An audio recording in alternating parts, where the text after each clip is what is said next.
தொடக்கமும் முடிவும் தெரியாமல் பயணிக்கும் மனிதனைப் போல் இவைகளும் வான்வெளியில் எங்கு பயணித்துக் கொண்டுதான் இருக்கின்றன.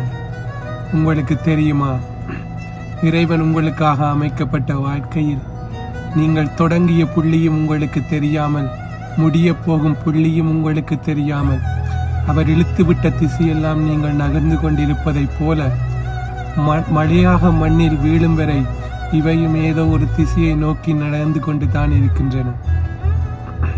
இவர்களுக்கு செல்லும் திசையும் தெரியாது, எங்கு மழையாய் பொழியப் போகின்றோம் என்றும் புரியாது. இது போலத்தான் எங்கள் வாழ்க்கையில் நாங்கள் சந்திக்கும் ஒவ்வொரு மனிதர்களுக்கும் நாங்கள் மழையாகவும், எங்களை பிடிக்காத மனிதர்களுக்கு நாங்கள் முகில்களாகவும் பயணித்து கொண்டுதான் இருக்கின்றோம். ஆனால் ஒன்று, எங்கோ எல்லா முகில்களும் ஒரு நாள் மழையாகத்தான் போகின்றன. அதுபோலத்தான் எங்கள் வாழ்க்கையிலும் எங்கோ ஒரு நாள் ஏதோ ஒரு இடத்தில் நாங்கள் நிச்சயமாக எங்களுக்கு வேண்டிய ஒரு மனிதரை சந்திக்கத்தான் போகின்றோம். அப்போது எங்களுடைய முக்கியத்துவமான மழையை நாங்கள் அவர்களுக்கு கொடுக்கத்தான் போகின்றோம்.